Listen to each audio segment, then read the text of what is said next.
Magandang oras mga kababayan, mga ka-Golden Boy. Meron tayong napaka-good news na balita ngayon. President Trump nagbigay ng 4 na barko ng Philippine Coast Guard. Para yan sa ating Philippine Coast Guard. Barko yan ng Amerika. Bigay ng Amerika ni Donald Trump. Napakabait. Maraming salamat kay Donald Trump. At ito ay dahil sa panghaharas ng China diyan sa WPS sa Baho de Masinloc at sa lahat ng teritoryo natin na hinaharas ng China. Yan ang purpose ng pagbigay ni Trump ng 4 na barko na yan. Lahat yan bago. Yan ay para mabantayan, mapangalagaan natin ang ating WPS, lalo na ang Baho de Masinloc, na meron daw itatayo na nature reserve structures. Ito yung mga structure na permanente at magtatambak na naman diyan ang China, gawing artificial island na naman ang Baho de Masinloc at magiging military base na naman yan ng China. Kaya ito na si Donald Trump to the rescue. Ang galing talaga ni Donald Trump, magaling, mabait, matapang, magipaglaban para sa demokrasya. Kaya ito, mismo pinalaga na ni Donald Trump. Mayroon ng pinalabas na pahayag si Donald Trump na ayaw niya ang ginagawa ng China na pag-angkin sa Baho de Masinloc. Ayaw ni Donald Trump at parang napupuno na, kaya pagkatapos ng Iran ay baka ito naman ang focus ni Donald Trump na ma-resolve na issue, itong WPS at ang pag-angkin ng China sa Taiwan, mga kababayan. Kaya ito, meron tayong balita courtesy sa atin ng Good News Philippines. Napakagaling na vlogger talaga itong si Good News PH dahil palaging updated sa nangyayari sa China at Pilipinas, lalo na diyan sa WPS. Kaya tuloy, paborito ko talaga to na vlogger, at dito ako kumukuha ng mga magandang video para bigyan ng karagdagang mga tinatawag na reactions para sa mga video.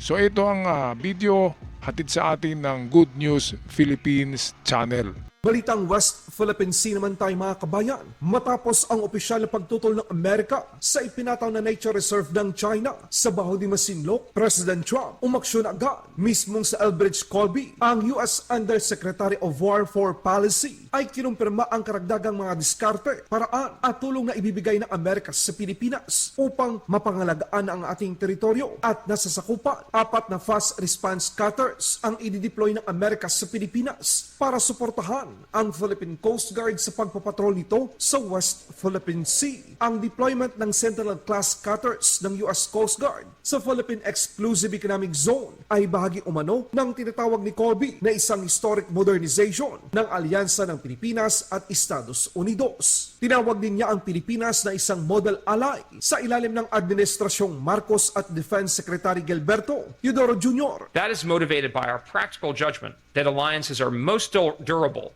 when they are based on shared responsibility, mutual interests governed by pragmatic respect, and underwritten by real capability on both sides, rather than permanent dependency. We are looking for partners, not protectorates. When our partners are strong, deterrence is strong. And that is exactly what we have here in Manila under the leadership of President Marcos, Secretary of National Defense Teodoro, and other key leaders. We see and respect a resolute and proud nation in the Philippines that is determined to strengthen its own capabilities to better defend itself and its interests, a model ally. I commend the Philippines for its outstanding leadership of ASEAN during its chairmanship this year, guiding the region with a clear-headed pragmatism that matches the strategic demands of our time. And with our allies and partners throughout this region, we are actively building a strong denial defense to back up a peace through strength approach of a lastingly favorable balance of power in Asia. We are systematically strengthening our forward posture, hardening our footprint, and driving deep interoperability with key countries that are willing to shoulder their share of the burden. This is not merely about performing in symbolic exercises for the cameras. It is about fielding combat-credible forces capable of defeating real military aggression. That is what we mean by strong and clear. The proof of our success is evident in the results of our efforts in this critical region. The success of our strategy and the very foundation of this denial defense rests on the concrete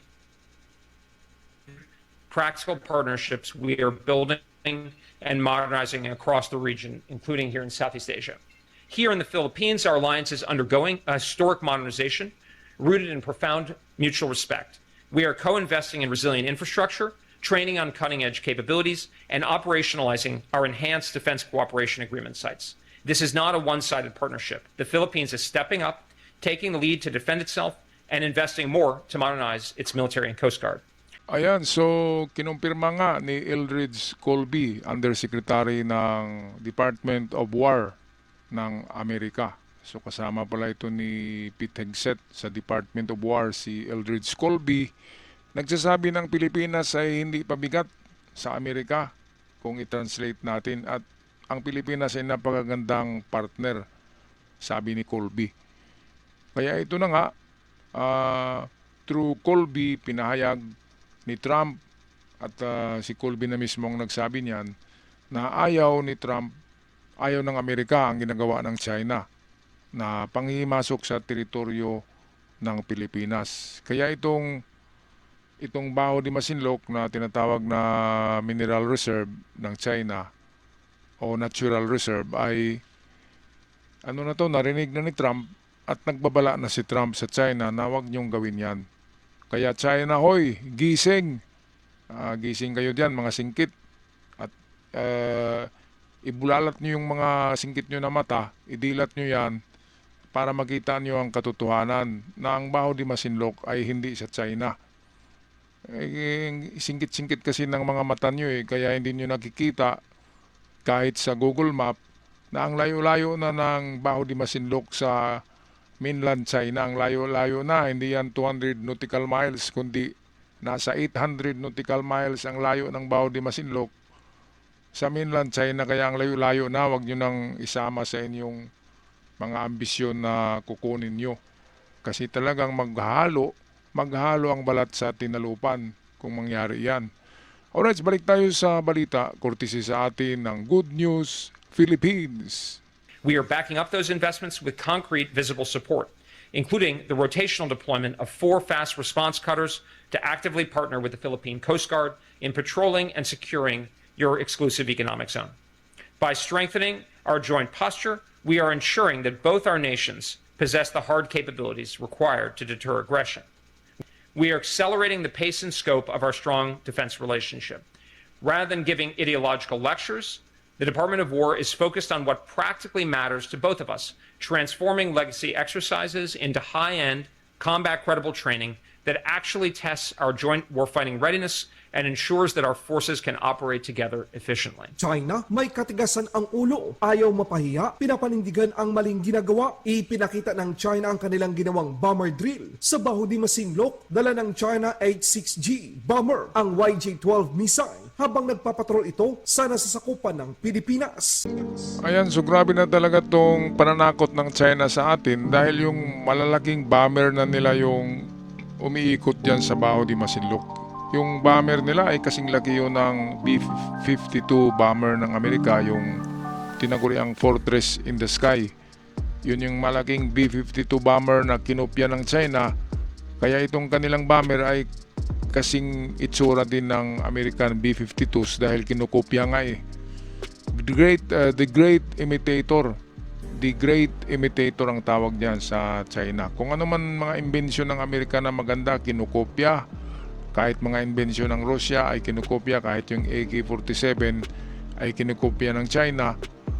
Kaya nga sila ay tinatawag na dakilang mangungopya or the Great Imitator.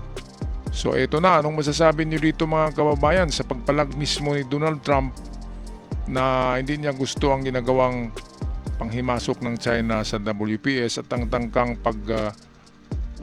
pag-agaw nitong Baho de Masinloc. Kaya nga, nagbigay mismo si Donald Trump 4 na bagong Coast Guard cutters. Yan ay mga fast attack boats.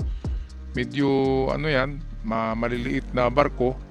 Maliliit pa yan sa frigates at sa corvette na mga barko. Maliliit yan pero armado yan, mga kababayan, at gamit na gamit para sa pagpatrolya sa karagatan. Grabe, libre lang binigay, no?